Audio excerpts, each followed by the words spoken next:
Mari kita berdoa sebelum kita mulai. Bapa akan bersyukur untuk sore hari ini. Kami berdoa Tuhan berbicara kepada setiap kami.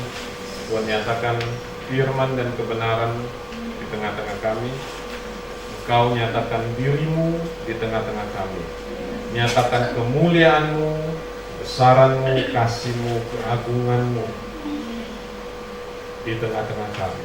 Terima kasih Bapa, di dalam nama Tuhan Yesus yang berdoa. Amin. Saya akan bagikan kepada saudara mengenai the power of praise and worship. Kuasa di dalam pujian dan penyembahan. Ada satu ayat yang mengatakan bahwa ketika Yohanes di Pulau Patmos mendapat penglihatan mengenai Yesus Kristus, nah di sana ada 4 makhluk. Ada 4 makhluk. Saudara tahu makhluk apa? Kerubim. Oke, kerubim tahu? Nggak tahu. Ya udah, saya buka aja deh ya. Dan 24 tua-tua tahu? Tahu ya. Saudara sini baca Alkitab. Yang udah habis 1 kali Alkitab, angkat tangannya. Minimal 1 kali habis. Gak apa, jangan malu-malu. Ya, yang minimal 1 kali habis, angkat tangannya, lambai-lambaikan sejenak. Oke, jadi saya tahu. Yang belum baca, saya dorong untuk saudara membaca firman Tuhan. Minimal 1 tahun 1 kali habis. Kalau saudara ikutin baca firman Tuhan yang ada di dalam jemaat, itu saudara akan habis perjanjian lama 1 kali, perjanjian baru 2 kali. Wahyu 4.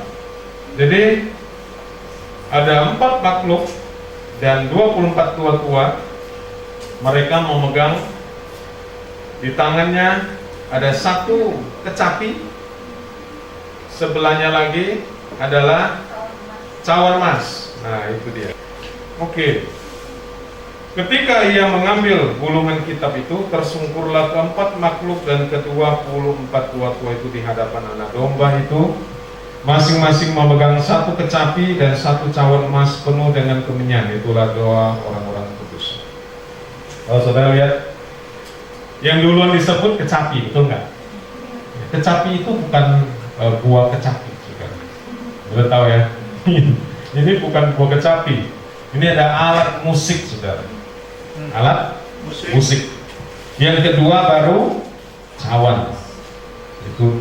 Nah keduanya dikatakan bahwa itu adalah doa orang-orang kudus. Saudara, pujian penyembahan itu bagian dari doa. Betul nggak? Salah satu orang di dalam perjanjian lama yang benar-benar bermazmur adalah salah satunya Daud. Oke? Daud adalah salah satu orang yang bernyanyi ya dengan bermazmur. Jadi kalau saudara baca mazmur yang ada yang begitu banyak, itu dinyanyikan oleh Daud. Sebagian besar Daud yang tulis. Luar biasa, saudara. Ya. Saudara bisa coba.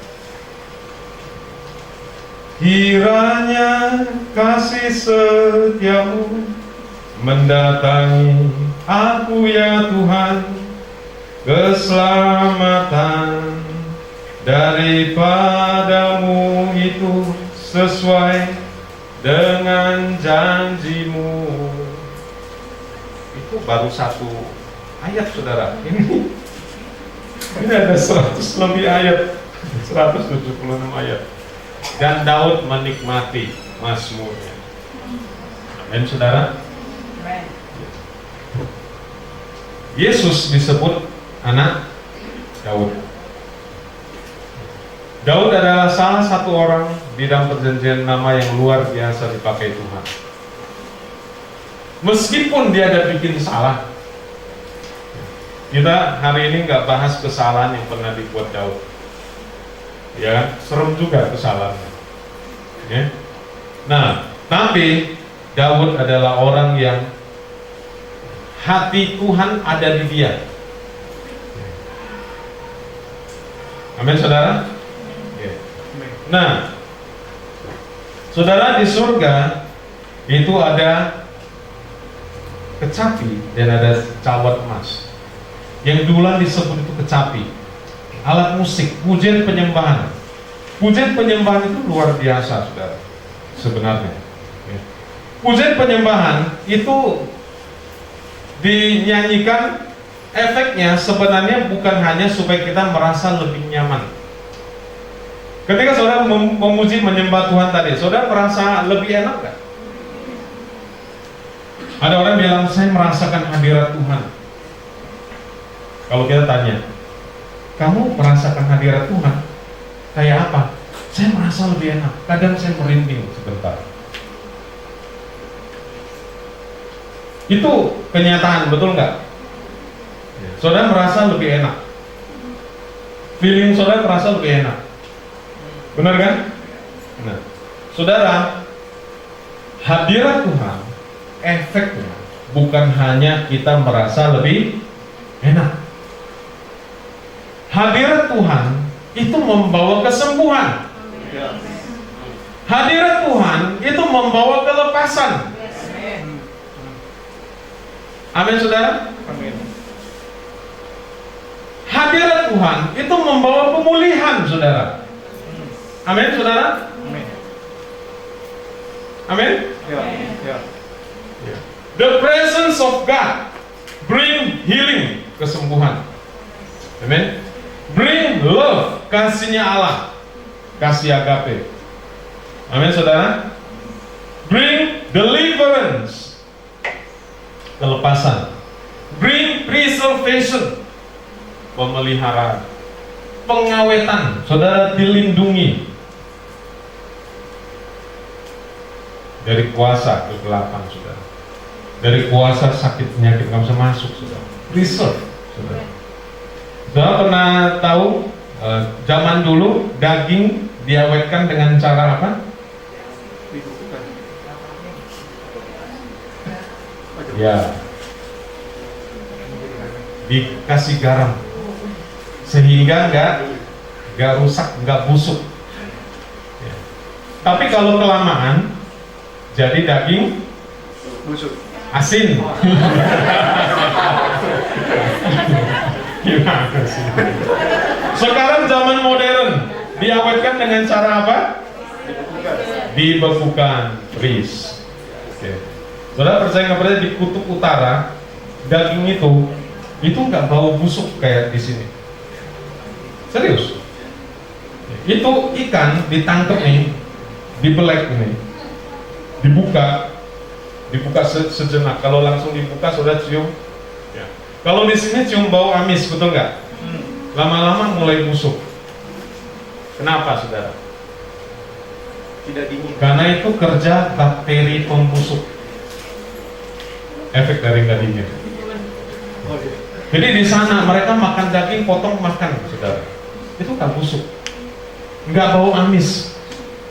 Karena itu kerja bakteri pembusuk. Di sana, ya kan, humidity-nya, kelembapannya boleh dibilang kalau bagian yang dingin sekali 0. Di sini kerupuk kalau dibiarin, Ames. di sana enggak tuh. Iya, seru juga ya. Saudara sesekali perlu pergi ke Betul. daerah yang bersalju dingin, saudara, biar saudara tahu. Ya kan, dia ngerti, saudara. Boleh. Nah, ya kan? Jadi orang yang mati di Himalaya, yang kesasar mati, suatu hari ditemukan badannya utuh, tapi beku, saudara. Oke, nggak membusuk. Ya. Nah, di dalam hadirat Tuhan itu ada preservation, dipelihara, dilindungi. Amin, saudara. Amin. in presence of God, there is strength, power, dunamis. Dalam hadirat Tuhan ada kuasa, dunamos. Kuasa dunamos ada kuasa membuat mukjizat. Amin, saudara. Ya. Amin. Amin. Itu. Apa lagi? In the presence of God there is sound mind, bukan siomay. Kalau siomay kita biasa makan ya. Sound mind, pikiran yang jernih, saudara. Pikiran yang jernih itu penting. Ketika saudara dalam kondisi kalut, kadang-kadang nggak bisa pikir, betul nggak? Bikin kesalahan, lari sana, lari sana, apa ya? Aduh, gimana ya? Saudara, sound mind nggak begitu, saudara. Saudara tenang. Meskipun 1000 rebah di sebelah kiri, 10.000 rebah di sebelah kanan, saudara akan berdiri, pikirannya tenang. Amin, saudara? Ya. Saudara akan tenang dan bisa merasakan Roh Kudus bicara sama saudara. Amin, saudara. Amin. Itu ada hadirat Tuhan yang sejati. Amin, saudara. Amin. Nah, pertanyaannya, kenapa tidak terjadi? Ini yang menarik. Betul nggak, saudara? Saudara mau tahu? Mau. Saudara mau tahu? Mau. Saya dicontoh sebuah kisah. Saudara, kalau kita mau memuji dan menyembah Tuhan kan hadirat Tuhan turun. Betul nggak? Hadirat Tuhan jadi lebih nyata. Sebenarnya kita nggak memuji menyembah Tuhan, hadirat Tuhan juga ada. Karena Roh Kudus ada di dalam diri kita. Di mana Roh Kudus ada, di sana ada hadirat Tuhan. Amin, saudara. Tapi ketika kita memuji menyembah Tuhan, Alkitab mengatakan Allah bertakhta di atas pujian umatnya. Amin. Jika kita memuji menyembah Tuhan, Tuhan itu hadir tanda kutip Shekinah glory. Kehadiran kayak bisa disentuh oleh fisik, saudara. Itu hadir di tengah-tengah kita. Amin, saudara. Ketika Tuhan hadir, apa yang terjadi? Kalau saudara baca Alkitab, ketika Tuhan hadir, apa yang terjadi, saudara? Betul, kesembuhan. Ya, roh jahat keluar, betul nggak? Diusir. Ya, kesembuhan terjadi, betul nggak? Betul kan, saudara? Kesembuhan terjadi, kelepasan terjadi, apalagi, saudara? Kabar baik diberitakan. Amin. Yesus Alkitab mengatakan bahwa ketika Yesus datang, dia memberikan kabar baik. Orang yang remuk hati, yang hatinya hidupnya hancur, saudara, dipulihkan, saudara. Amin, saudara. Itu ciri the kingdom of God, kerajaan Allah hadir. Amin, saudara. Ketika Tuhan hadir, itu yang terjadi, saudara. Amin. Nah, tadi kita balik lagi. Kenapa tidak terjadi? Ketika memuji menyembah Tuhan, harusnya kan semua itu terjadi, betul nggak? Ketika kita semua memuji dan menyembah Tuhan, yang sakit sembuh, yang mengalami tekanan kuasa kegelapan lepas. Amin, saudara. Yang punya kelemahan dilepaskan, betul nggak, saudara?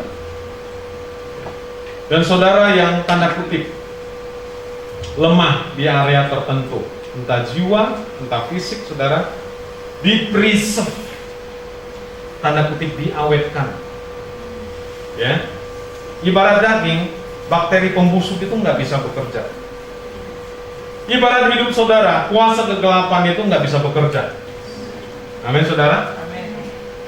Amin. Saudara terpelihara meskipun saudara punya kelemahan. Amin, saudara. Saudara punya pikiran jadi terbuka, jernih pikiran. Bisa berpikiran jernih, bisa berpikiran akal sehat. Ya, saya ambil contoh. Suatu hari ada seorang hamba Tuhan, Jeff Ong, orang Malaysia dulu. Saya nggak tahu hari ini orangnya masih hidup atau enggak. Jeff Ong ini suatu hari dipanggil Tuhan ke Alaska. Dia berangkat ke Alaska. Ketika dia sampai di sana, dia mendengar di sana banyak terjadi kasus kejahatan pembunuhan. Ada satu pembunuhan yang ini tanda kutip terkenal di sana. Jadi ada orang ibu-ibu gendong bayi di belakang jalan, kayak di dalam mall gitu. Tiba-tiba aja nggak ada angin, nggak ada hujan, ada seorang laki-laki ambil pemukul baseball, tahu? Tongkat yang panjang itu, yang depannya agak gede. Tiba-tiba dia mukul dari belakang bayi itu. Mati bayi itu. Ketika ditangkap polisi, diselidiki, ditanya, dicek kan, apakah ada bermusuhan sama ibu ini gitu? Nggak ada, saudara, nggak ada hubungannya. Ketika dicek dia cuma bilang ini, tiba-tiba orang ini kepingin bunuh bayi itu aja, dan terjadi dan mati. Dan itu baru satu kejadian kejahatan pembunuhan di Alaska. Dan ada begitu banyak. Dan dia heran, Tuhan panggil saya ke sini buat apa? Apakah hanya untuk melihat begitu banyak kejahatan dan pembunuhan di kota ini? Dia masuk ke sebuah gereja. Ya, orang Kristen kan kalau hari ini ke gereja ibadah. Dia ke sana. Dia di sana dan dia duduk. Dia ikutin pujian penyembahan, firman Tuhan. Beberapa waktu Tuhan bicara sama dia. Coba kamu perhatikan pujian penyembahan gereja di sini. Dia perhatiin. Lalu emang kenapa Tuhan gitu? Tuhan ngomong sama dia. Lihat nggak pujian penyembahannya isinya kayak apa? Lagu-lagunya. Dia perhatiin. Lagu-lagunya itu berisi orang-orang yang nggak ada semangat, nggak ada harapan. Seperti saya ini siapa Tuhan? Saya seperti tanda kutip cacing yang lemah, orang yang lemah, orang yang begitu kasihan gitu. Tuhan, betapa kasihannya, malangnya hidup saya. Tolong Tuhan. Ya serius, ada lagu yang begitu loh. Tuhan ngomong sama dia, kamu perhatiin lagunya? Dia bilang, iya. Itu masalahnya. Kok bisa? Tapi dia percaya aja, dia taat aja, dan ngomong sama pemimpin gereja itu. Bapak Gembala, Bapak Pendeta, dia aja ngomong. Intinya gini, karena Tuhan yang bawa dia ke sana, Tuhan juga udah persiapkan gereja yang terbuka. Gembala itu terbuka. Dia rubah lagu gerejanya. Praise and worship-nya dia rubah. Lagu-lagu yang penuh dengan iman, lagu-lagu mengumandangkan keperkasaan dan yang luar biasa kemuliaan Tuhan. Ya, lagu-lagu yang luar biasa. Contoh di sana gini. You are here, moving in our midst. I worship you. I worship you. You are here, walking in this place. I worship you. I worship you. Lalu yang berikutnya, you are here, touching every heart. Itu kan lagunya, saudara pernah dengar kan? I worship you. I worship you. Lagu yang tadi kita nyanyikan juga oke banget. You are here, healing every heart, menyembuhkan setiap hati. I worship you. I worship you. Lalu apa lagi? You are here, turning life around. I worship you. I worship you. Turning life around, tahu? Artinya apa? Turning life around, membuat orang bertobat. You are here, mending every heart. Mending every heart, tahu artinya? Hah? Ya. Merubah hati, merajut, merubah. I worship you, I worship you. Lalu, Waymaker, miracle worker, promise keeper, like in the darkness, my God, that is who you are. Saya tanya saudara, lagu ini luar biasa. Saudara, tahu nggak? Ketika lagu di gereja dirubah, kejahatan di kota itu turun,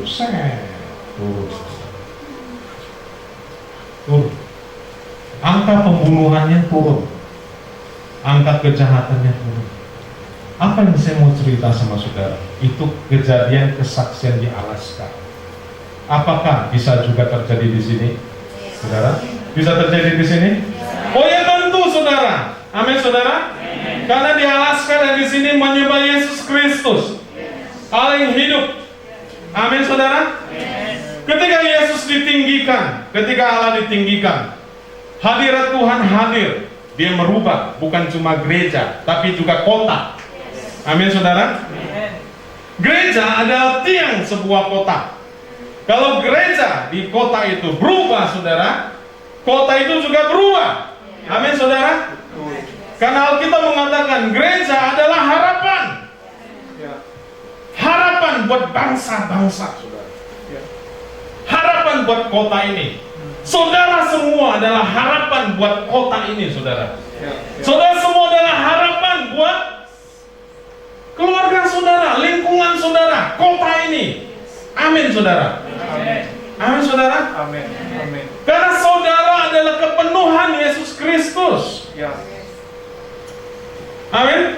Alkitab mengatakan segala sesuatu telah diletakkan di bawah kaki Kristus, dan Yesus telah diberikan kepada jemaat sebagai kepala dari semua yang ada.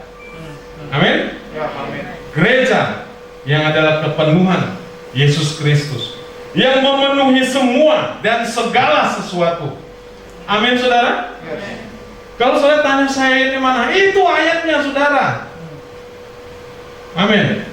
Makanya kita ada resolusi ya tahun ini. Apa, saudara? Salah satunya mendoakan Efesus 1 ayat 17 sampai 23, Efesus 3 ayat 14 sampai 21, saudara. Pertanyaannya, apakah saudara mendoakan ayat itu setiap hari?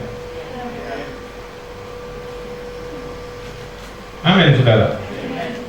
Efesus 1 ayat 17 dikatakan bahwa Paulus berdoa supaya kita menerima roh hikmat dan roh wahyu untuk mengenal Dia dengan benar. Di dalam bahasa Inggrisnya, ya, Paulus berdoa ya, supaya kita menerima spirit of wisdom and revelation in the knowledge of Him. Amin, saudara. Ada dua roh yang Tuhan akan curahkan di tengah-tengah saudara gereja. Yang pertama adalah roh hikmat. Amin, saudara. Saudara pernah dengar nggak orang ngomong gini, itu sih gara-gara dia itu nggak berhikmat. Ya, ini orang kok nggak berhikmat gitu. Harusnya gini nih yang dia lakukan, kok begitu yang terjadi, betul nggak? Nah, ketika saudara doakan, renungkan firman Tuhan ini dan minta Tuhan berikan saya roh hikmat. Lord Jesus, give me spirit of wisdom. Roh hikmat, saudara. Yakobus bilang, kalau ada di antara saudara ada yang kurang hikmat, mintalah hikmat. Dan Bapa berjanji dia akan berikan hikmat berlimpah-limpah tanpa membangkitkan masa lalu, saudara. Amin, saudara. Kenapa? Masa lalu saudara sudah diampuni, sudah dihapuskan oleh darah Yesus. Jadi saudara bisa datang hadirat Tuhan dan minta, Lord, give me spirit of wisdom. Berikan saya roh hikmat and revelation in the knowledge of Him, dan pewahyuan, pengenalan akan Allah. Amin, saudara. Ya, amin. Kalau saudara mengenal Allah, hidup saudara berubah. Ya. Amin, saudara. Amin. Saudara bayangin orang di gereja, penuh hikmat semua. Wih, seru, dahsyat bukan seru. Kalau serem kan gitu. Dahsyat saudara. Saudara salah ngomong, sorry. Ini direkam ya? Dihapus nanti itunya. Saya heran kenapa direkam juga ya? Buat apa direkam? Ya? Mau nonton kembali, puji Tuhan. Ya? Amin saudara? Nah, saudara, kita baru bicara Efesus 1 ayat 17. Belum ayat yang lain. Itu kalau dibicarakan dia bahas semua. Waduh, saudara, kepala keluar asap. On fire. Amin saudara? Ya. Saudara baca aja sendiri. Saya hafal Efesus 1 17 sampai 23. Efesus 3 14 sampai 21 saya hafal saudara. Dalam bahasa Inggrisnya saya hafal. Ya. Kalau udah malam saya merem, saya hafalin, saya confess satu persatu kalimatnya pelan-pelan saya omongin, saya doain. Itu memberikan semangat dan kekuatan, membuka pikiran kita. Saudara, hamba Tuhan Kenneth Hagin, ya, dua bagian firman Tuhan ini dia doakan, dia renungkan selama satu musim dingin, saudara. Habis itu tahu nggak apa yang terjadi? Dia bilang, wih, pelayanan saya berubah. Pelayanan saya berubah. 3 tahun terakhir setelah direnungkan, pelayanannya jauh lebih baik, berpuluh kali lipat dari 30 tahun pelayanan sebelumnya. Luar biasa kan? Lu tahu Kenneth Hagin? Yang pernah dengar dan tahu Kenneth Hagin lambai-lambaikan tangannya? Masya Allah. Sedikit sekali yang tahu. Kenneth Hagin adalah salah satu hamba Tuhan yang gini. Ketika dia hadir, saudara, sakit penyakit di sekitar dia hilang. Wow. Luar biasa, betul nggak? Penyakit nggak berani dekat sama dia. Luar biasa. Seperti Yesus hadir, bahkan lebih. Bahkan lebih. Nah, saya balik lagi ke Jetmo. Dia ngomong sama gembala sidang di gereja itu, dia rubah. Saudara tahu Alaska berubah. Karena pujian penyembahan, gerejanya berubah. Amin saudara? Amin? Saudara mau hidup saudara berubah, saudara? Nyanyikan pujian penyembahan, jangan cuma di gereja, di rumah. Yes. Amin saudara? Ya. Amin ya? Amin. Nah, lalu saya mau cerita kepada saudara. Saya buka dengan Kisah Rasul 4 ayat 12. Dan keselamatan tidak ada di dalam siapapun juga selain di dalam Yesus Kristus. Dan hanya di dalam Yesus Kristus kita seseorang bisa mendapat keselamatan, bisa diselamatkan. Amin saudara? Kisah para Rasul 4. Dan keselamatan tidak ada di dalam siapapun juga selain di dalam Dia. Sebab di bawah kolong langit ini tidak ada nama lain yang diberikan kepada manusia yang olehnya kita dapat diselamatkan. Amin. Nama Yesus. Nama Yesus itu seperti Yesus hadir. Amin saudara. Ya. Kata keselamatan dan diselamatkan, bahasa aslinya itu soteria dan soso, yang artinya apa?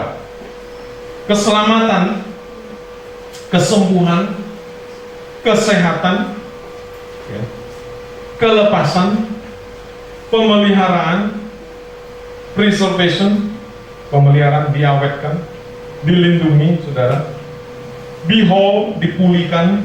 Amin saudara. Jadi ketika ini pertama kali ditulis Alkitab dalam bahasa, kalau Perjanjian Baru dalam bahasa Yunani, Greka. Ketika orang Yunani baca ayat ini, dia pikiran gini, dan keselamatan, kesembuhan, kesehatan, kelepasan, pemeliharaan, pemulihan tidak ada di dalam siapapun juga selain di dalam Yesus. Sebab di bawah kolongan tidak ada nama yang lain yang diberikan kepada manusia yang olehnya kita dapat disembuhkan, diselamatkan, dipulihkan. Oke? Amin, saudara. Utuh. Kalau kita baca ayat ini, kita cuma dapat diselamatkan. Kita pikiran saudara apa? Diselamatkan dari neraka, betul nggak? Masuk surga kan? Sebenarnya tidak, saudara. Makanya ketika saudara baca firman jadi nggak kuat. Karena artinya bukan selamat masuk surga doang. Amin, saudara. Tapi disembuhkan, disehatkan. Amin, saudara. Dipulihkan, dilepaskan, apalagi semualah yang luar biasa. Amin. Nah, saudara, kehadiran Yesus belum tentu merubah hidup orang yang ketemu dia, betul nggak? Belum tentu loh. Kecuali orang itu datang ke dia, mencari dia, mengejar dia. Orang sakit yang datang ke Yesus disembuhkan. Amin, saudara. Orang yang kerasukan datang ke Yesus dipulihkan, setannya diusir. Jadi ketika Yesus hadir, belum tentu orang yang ketemu Yesus itu hidupnya berubah. Buktinya apa? Kalau saudara baca di Alkitab, Matius 13 ayat 53, saudara-saudaranya kecewa sama dia dan menolak dia. Dan Yesus heran karena ketidakpercayaan mereka, dan sedikit mukjizat dilakukan di kampung halamannya. Orang kampung halaman bilang begini, ini kan tukang kayu, bapak ibunya ada, kita kenal, adik-adiknya kita tahu, adik-adiknya kan ini, si ini, kan dia tukang kayu, dan mereka kecewa dan menolak dia. Amin, saudara. Itu salah satu bukti. Betul nggak, saudara? Betul. Dan siapa lagi yang ketemu Yesus dan tidak berubah? 10 orang Ustaz, 9 yang sama. Ayo, saudara, kita harus baca firman Tuhan setiap hari biar kita nangkep. Siapa lagi? 10 orang Ustaz, yang satunya kembali, 9 yang nggak balik. Boleh aja. Ya.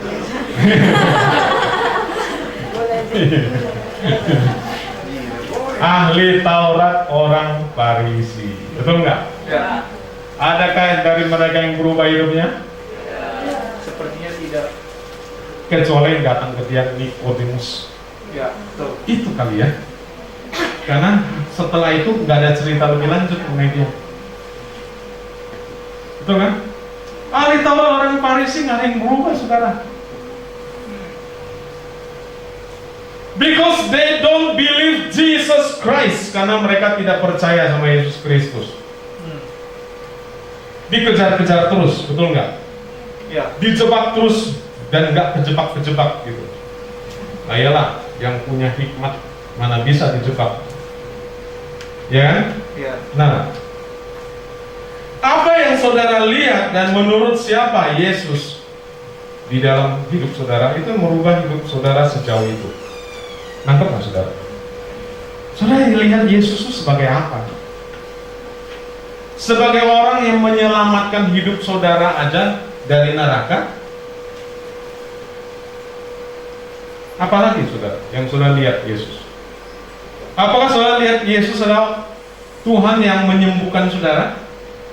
Apakah saudara melihat Yesus sebagai Tuhan yang Yesus itu Tuhan, betul nggak? Di sini ada yang meragukan Yesus Tuhan, nggak ada kan? Nggak ada. Tapi sejauh mana saudara melihat Tuhan Yesus?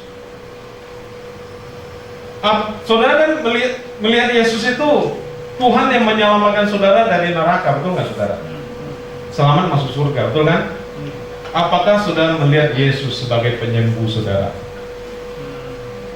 Apakah saudara melihat Yesus Tuhan yang melepaskan saudara? Apakah saudara melihat Yesus Tuhan yang mengasihi saudara dengan kasih tanpa syarat? kasih agape? Apakah saudara melihat Yesus sebagai Tuhan yang memberikan saudara pikiran yang jernih, yang melepaskan saudara, yang memberikan saudara kesehatan, kekuatan? Apakah saudara melihat Yesus sebagai Tuhan yang membuat mukjizat demi mukjizat dalam hidup saudara? Apakah saudara melihat Yesus sebagai Tuhan yang melakukan perkara besar dalam hidup saudara? Apakah saudara melihat Yesus sebagai Tuhan yang memelihara hidup saudara? Bukan cuma memelihara ekonominya, tapi memelihara jiwa saudara. Apakah saudara melihat Yesus sebagai Tuhan yang merubah seluruh hidup saudara? Kalau enggak saudara, kalau saudara hanya melihat Yesus sebagai Tuhan yang menyelamatkan saudara supaya enggak masuk neraka, ya terjadi begitu itu aja. Yang lain enggak terjadi. Serius loh. Dan ketika saudara memuji menyembah Tuhan, itu yang terjadi saudara. Saya merasa nyaman. Enggak masuk nerakanya saya, masuk surga saya. Wah. Cuma sejauh begitu, rugi. Amin saudara? Rugi saudara. Keselamatan itu bukan cuma masuk surga. Begitu banyak definisinya. Amin. Dan ketika saudara memuji menyembah Tuhan, hanya itu yang terjadi. Paling juga merinding dan merasa nyaman. Yang lain gak terjadi. Kenapa? Karena saudara gak melihat Yesus sebagai Tuhan yang menyembuhkan saudara, melepaskan saudara, membuat mujizat dalam hidup saudara dan sebagainya. Amin saudara? Ya. Saudara hanya melihat Yesus membuat mujizat di Alkitab, di orang yang kasih kesaksian. Dalam hidup saudara, saudara belum mengalami misalnya. Dan saudara belum ngalamin, gimana mau percaya? Serius loh. Ya. Ini saya serius bicara sama saudara. Karena apa yang saudara alami bersama Yesus ketika saudara memuji menyembah Tuhan, itu yang keluar saudara. Amin saudara. Amin. Amin. Nah, Matius 20 ayat 32 dikatakan, lalu Yesus berhenti dan memanggil mereka. Ini tahu nggak ceritanya apa? Orang buta, 2 orang teriak-teriak, Tuhan tolong. Yesus anak Daud, kasihanilah kami. Teriaknya tak karu-karuan sampai orang lain terganggu. Dan Yesus lalu Yesus berhenti dan memanggil mereka. Ia berkata, apa yang kamu kehendaki supaya aku perbuat bagimu? Amin saudara. Amin. Yesus kalau di sini cuma nanya, apa yang kamu mau saya buat bagimu? Ya saudara. Jadi hidup kita, kekristenan kita sejauh ketuhanan Yesus Kristus dalam hidup kita. Apa yang kamu mau saya lakukan? Nggak ada. Tuhan nggak usah repot-repot. Kamu kan sudah mengurus alam semesta, ngurus banyak orang, nggak usah repot-repot lah. Ya kan? Buat saya seorang mah. Iya. Masa sih Tuhan mikirin uang 10.000 buat uang jajan saya? Iya kan? Tuhan mah nggak usah repot-repot, urus yang lain. Saya bisa urus diri saya sendiri. Sudah kalau seperti itu, bagaimana mukjizat terjadi? Nah, saya sakit, saya ke dokter, Tuhan nggak usah repot-repot. Saudara, benar-benar gak ada mukjizat kesembuhan. Ustaz Ayub Ban Soleh kenal nggak? Tahu. Tahu ya? Tahu. Dia bilang begini, saya tuh heran sama orang kota. Kalau di kampung, kesembuhan mukjizat begitu banyak. Doain orang langsung sembuh, doain orang langsung sembuh. Di kota didoain nggak sembuh-sembuh, bingung. Kadang dia heran. Karena yang sakit ini, pinginnya cari dokter buat sembuh. Karena di kota itu banyak pilihan, terus bisa pilih dokter. Di kampung, boro-boro dokter. Ya, kalau nggak sembuh ya sudah mati, saudara. Boro-boro dokter. Nggak ada pilihan. Tidak ada pilihan, saudara. Hanya ketika orang kampung di sana, Di kampungnya dia pulang, begitu banyak mujizat yang kesemua terjadi.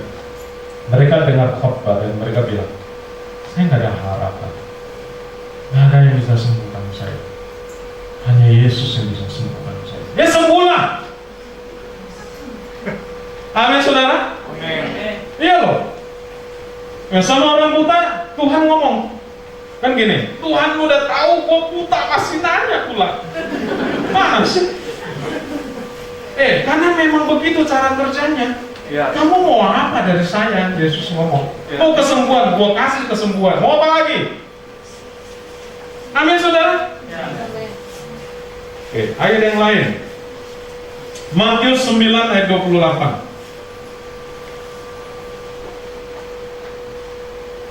Setelah Yesus masuk ke dalam sebuah rumah, datanglah kedua orang buta itu kepadanya dan Yesus berkata kepadanya, percayakah kamu bahwa aku dapat melakukannya? Mereka menjawab, ya Tuhan, kami percaya. Setelah itu apa yang terjadi? Kesembuhan terjadi. Ya. Yesus menyembuhkan mereka. Yesus nanya kan, kamu percaya nggak bahwa saya dapat melakukannya? Ayo. Saudara punya masalah dalam hidup ini, entah masalah keuangan, kesehatan, masalah hubungan, yang udah menikah masalah hubungan dengan pasangan, yang udah punya anak masalah dengan anak, yang belum menikah masalah sama temennya, lalu apalagi? Yang sekolah masalah dengan guru, yang masalah dengan temennya, siapa lagi? Apalagi saudara? Pertanyaan cuma begini, percayakah kamu bahwa aku dapat melakukannya? Mujizat dalam hidup. Kenapa Yesus harus tanya, betul kan? Seberapa saudara melihat Yesus itu, seberapa saudara menginginkannya, itu akan terjadi. Satu ayat lagi. Matius 15 ayat 21 sampai 28. Lalu Yesus pergi dari situ dan menyingkir ke daerah Tirus dan Sidon. Terus, maka datanglah seorang perempuan Kanaan dari daerah itu dan berseru. Saudara tahu perempuan Kanaan? Bukan orang Israel, bukan orang pilihan, tidak dianggap. Dari daerah itu dan berseru, kasihanilah aku ya Tuhan anak Daud, karena anakku perempuan kerasukan setan dan sangat menderita. Terus, tapi Yesus sama sekali tidak menjawabnya. Lalu murid-muridnya datang dan meminta kepadanya, suruhlah ia pergi, ia mengikuti kita dengan berteriak-teriak, ganggu. Saudara gini, ada orang datang, teriak-teriak, bising nggak saudara? Bising saudara. Terus, jawab Yesus, aku diutus hanya kepada domba-domba yang hilang dari umat Israel. Terus, tapi perempuan itu mendekat dan menyembah Dia sambil berkata, Tuhan tolonglah aku. Tapi Yesus menjawab, tidak patut mengambil roti yang disediakan bagi anak-anak dan melemparkannya kepada anjing. Kata perempuan itu, benar Tuhan, namun anjing itu makan remah-remah yang jatuh dari meja tuannya. Gini, saudara kalau dibilang anjing tersinggung nggak?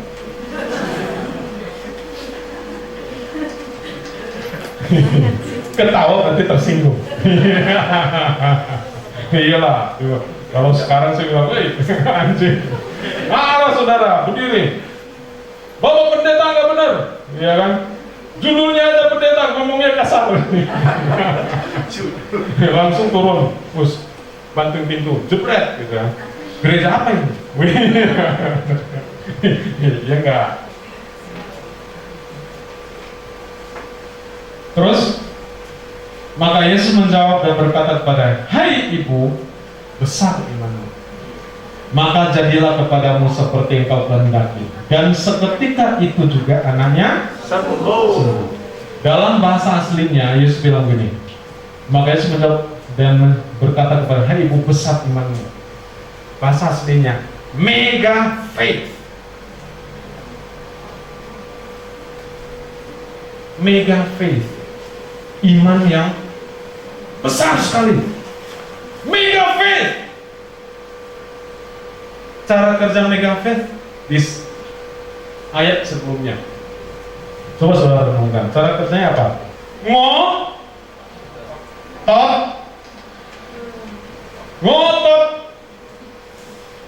Tuhan gak bisa sembuhkan. Dibilang anjing juga nggak peduli. Memang anjing kok makan remah-remah yang dijatuhkan tuannya, nggak masalah. Harus sembuh dalam nama Yesus. Terjadi nggak? Terjadi. Seketika itu juga Tuhan bilang, hei ibu, besar imanmu. Dia bilang, hei ibu, engkau memiliki iman yang besar banget, mega faith. Amin saudara. Ngotot. Coba ngomong bareng saya. Setelah saya. Ngotot. Ngotot. Ngotot. Lagi. Ngotot. Itu. Ada yang males sih ngomong. Ngotot gitu loh. Saudara. Saudara tahu nggak orang yang ngotot seperti apa? Kamu kalah, betul nggak? Ngotot dia, nggak bisa, saya benar, kamu yang salah. Biasanya kan begitu. Ini enggak. Dari yang ngotot gitu. Apa itu? Ngotot dia. Sampai otot. Ya kan? Kalau ngotot jangan ngotot. Ini mau benarkan diri sendiri. Ngotot sama Tuhan. Mukjizat, kesembuhan, pemulihan, kelepasan harus terjadi dalam nama Yesus. Ya. Amin saudara. Amin. Ngotot. Ngotot.